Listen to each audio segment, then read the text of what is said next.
Hey guys, this is Rick coming at you with Weed to No Basis, the podcast for all things cannabis business related. Are you an entrepreneur? Have something you wanted to create, something you wanted to bring to life in the cannabis industry? Maybe you've always wanted to partake in one of the biggest industries in modern day history. This is the podcast to listen to. Hey guys, welcome back. This is HempQ. This is where the magic happens. But more than that, guys, before I go in and thank you for watching the show or listening, is a reminder this is where we live. This is our residence. And so when we're here filming, our intent is to make you feel welcome and warm. And that's really the essence of, honestly, what business should be. It should be that. But before I pull that thread, I just want to, again, remind you, if you're watching or listening, it's because you too are on a weed to no basis. That's where we got the name from. But guys, today I'm going to talk about the most dangerous CBD startups. And you might want to listen if the startup community, especially CBD, is where you want to live and play and maybe earn, because I'm going to share some things, and if it upsets you or touches you the wrong way, then it's because it might be true. And a lot of this, guys, comes from our experience as business builders, as having exited companies, invested in some, advised and mentored some, but being really attached and involved in this industry for several years now, not only as business builders, but as consumers.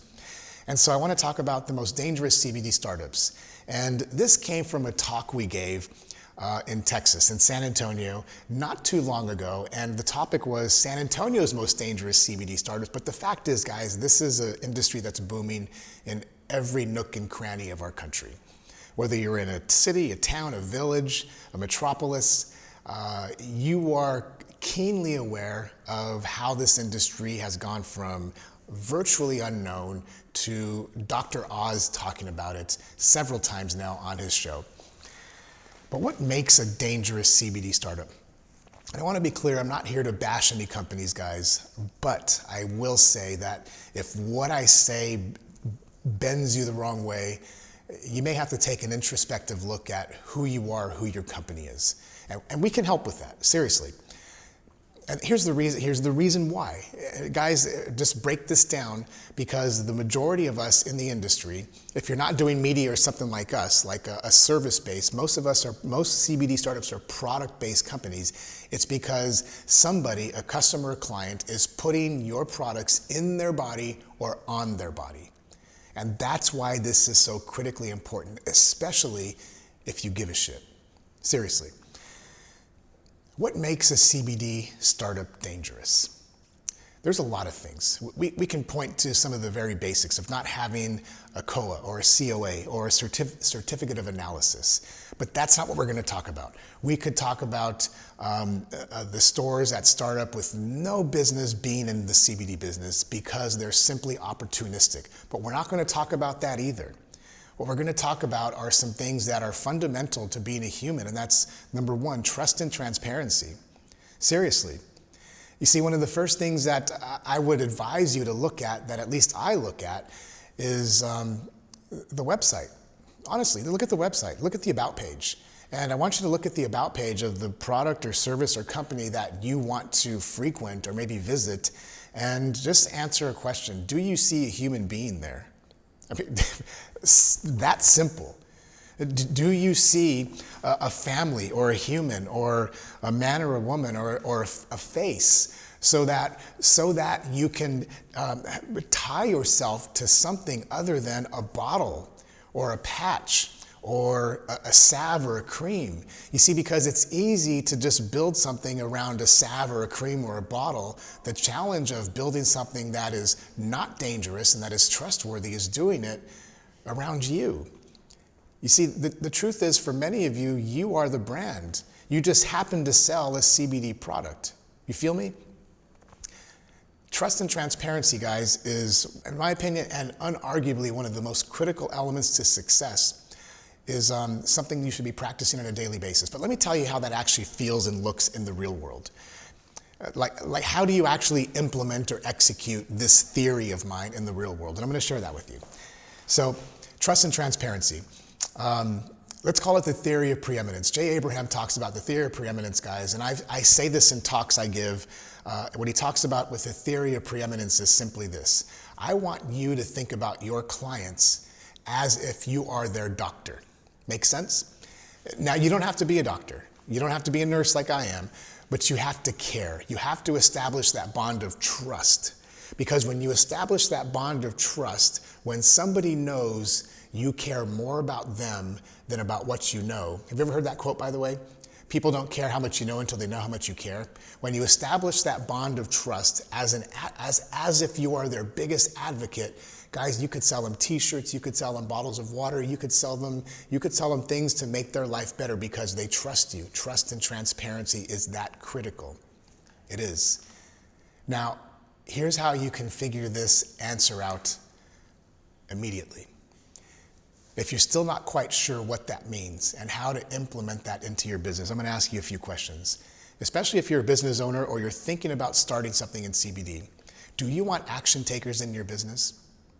When somebody walks in your door or goes to your website, do you want action takers? Your answer should be hell yes. You want somebody to click and buy. You want somebody to walk in because they already know you and purchase something and then come back and do it again and tell all their friends about it.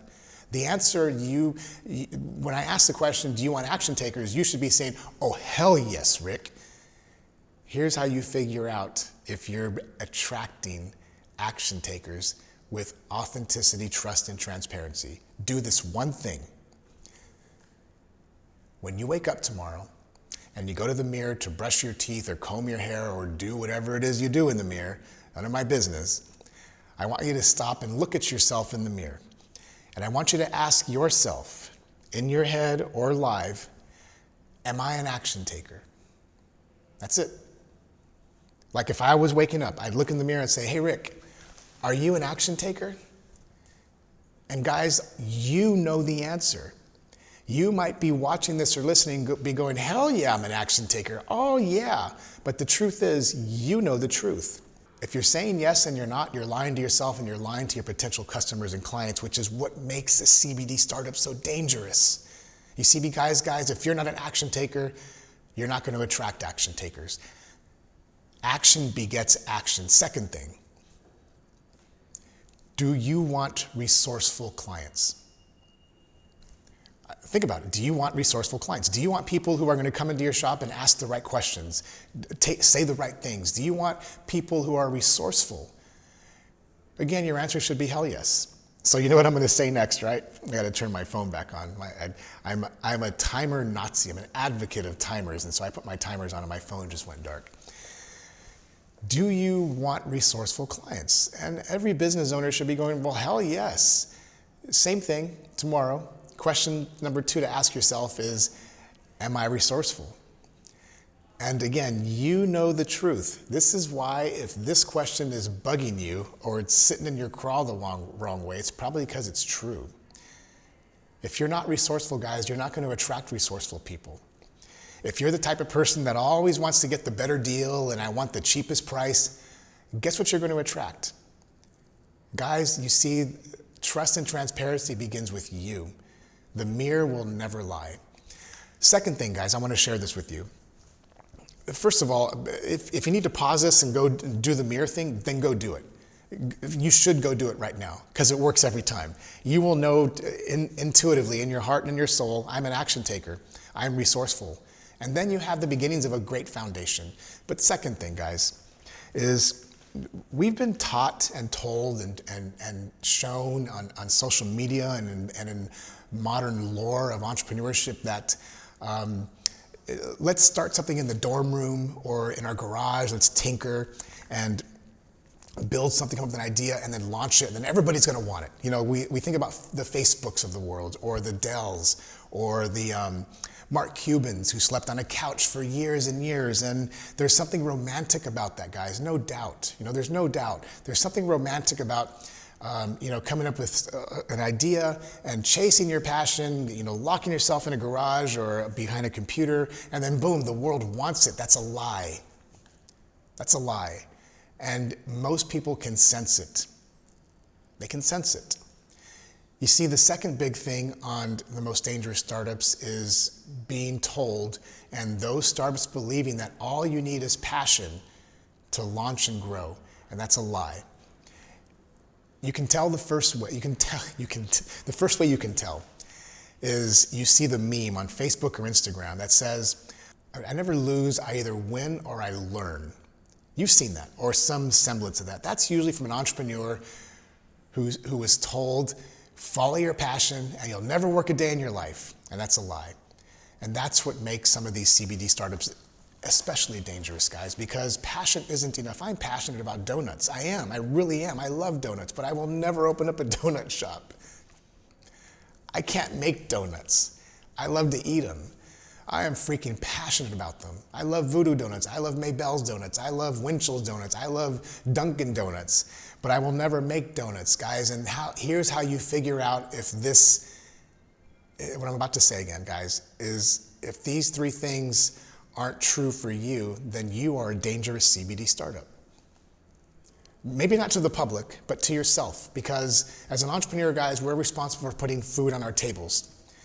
You see, the danger isn't necessarily always to the public. It could also be to you and your pocketbook and your well-being and your mentality when potentially your startup fails because you haven't listened to this episode. Three things I want you to think about, guys. You must have passion. You've got to have passion. You have to. Whether it's about the plant, the wellness properties, whatever it is, you've got to have passion, but that's not enough. You've also got to be able to make money at it. Called Profit X. Guys, this comes from several books I've read. This comes from Good to Great, from Jim Collins. Passion is one thing. Can you make money at it? Second thing.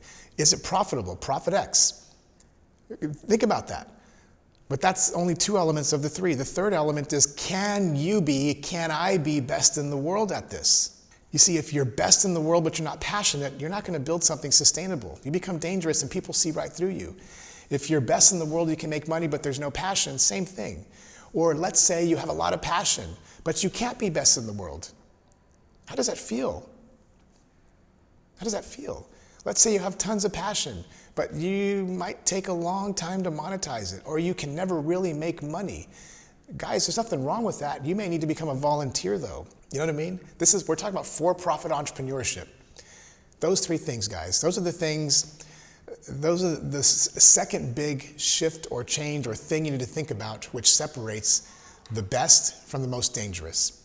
And remember, guys, not just dangerous to consumers or clients, but dangerous to you, your pocketbook, your mentality, your family, your growth.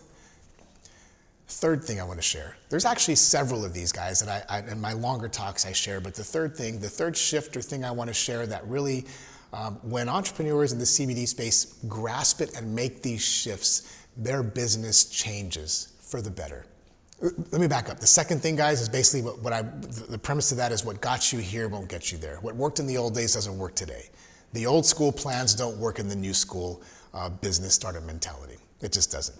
But the third thing, guys, this is one that is likely it is the most controversial.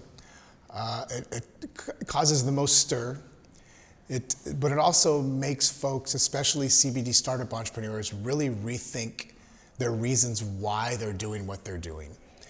And that's to stop focusing on ROI. Now, when people hear that, they're like, but isn't that the essence of what we're supposed to do? We're focused on the books and numbers. Now, I'm not telling you to not focus on your numbers or trajectory or growth or to ditch your CPA or bookkeeper. I'm just saying to stop focusing on ROI and focus on ROH. ROH is simply this, guys, return on heartbeats. You see, because no matter what you do, product or service, you are serving a human being.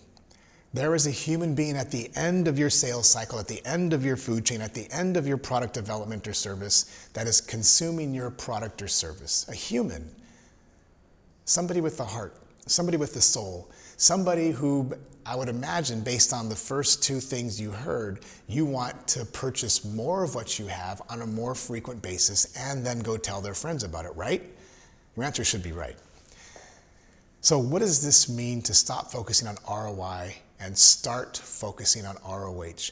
And this goes back to one of the essences of the shifts you must make, and a lot of people don't. And this is why you don't see the about pages. This is why you don't see a human being. This is why you're trying to figure out, is this the best product or service for me or not? Because somebody has focused more on ROI than they have on ROH. But guys, the ROH isn't just something for your consumers or clients, it's as much for them as it is for you. And here's what I mean, because when you build a business and incorporate these shifts into your foundation, into your strategy, and there's more shifts, guys, there's a lot more. We could talk for hours. In fact, we wrote a book about this. But when you start focusing more on that, guys, it not only impacts positively the people you advocate for, your clients and consumers, but also for you. You see, your happiness is as much a part of the plan as your client's happiness, and nobody's ever shared that with you before, have they? You see, building a business, it's stressful, there's a lot, but when you focus on these three simple shifts, especially this last one, then your happiness, your heart becomes more full with goodness because you're doing something positive, not only for yourself and your family, for your shareholders maybe, for your clients and consumers, but for the greater good. You see, ROH is as much for them as it is for you. And nobody says that. Some people think it's selfish, but I'm like, hell no, it's not, guys. You're building a company to create something for you. Maybe it's time freedom, maybe it's financial freedom, maybe it's just freedom. So we should have an element of selfishness in there, but in a way that serves the greater good. So stop focusing on ROI and start focusing on ROH. And the way to do that, guys, if you missed it, go back and listen to the first shift. Go back and listen to the second shift, because when you implement those two things into your startup, into your business, into your life, everything shifts. A few episodes ago, we talked about our startup bootcamp, guys, and maybe some of you clicked and thought about it and said, well, it's very tactical, and it is. And that's why tactics and what we talked about today matter so much. That's why what we talked about today matters even more than tactics, because when you begin to make these three shifts, you move out of the realm. In fact, you may never ever enter the realm of a dangerous CBD startup because you're doing things distinctly different because you listen to us. Seriously. Guys, if you ever want to follow an entrepreneur that has a lack of confidence, you got big problems. You see, what we do, guys, is we know what we talk about works. We've implemented, we've done it, we've executed in our own companies, guys, and we've built some stuff that has meaning, that has shifted people, that has shifted our lives. And that's what we do here at Weed to Know Basis, guys. I really hope you've taken some messages out of this, guys. I know I've given you some complex, maybe complex theories. The goal was to showcase them to you, to shine the light on where you might be missing things or where you're doing things right, and then to offer you the opportunity to make those shifts and steer the course away from a dangerous CBD startup. Because, guys, the world is already full of hundreds upon hundreds of CBD entrepreneurs. And again, if this rubs you wrong, then you are likely in this boat. Hundreds of, maybe thousands of CBD entrepreneurs who are doing it for the wrong reasons. You know who they are. You know who you are. You have the choice now. Leave us a comment below. Leave us some hearts, leave us some likes, leave us some love. Ask the questions, guys. You have the choice. You are at an inflection point. You are at the crossroads. Do I want to jump on board the ship where everybody else is? Let's make money fast. Let's sell an average product, and let's see how much money we can grab in the next few years. Or do you want to do things right? Thank you guys for listening. Thank you guys for tuning in. Thank you all. Thank you all for the comments, for the things you've said.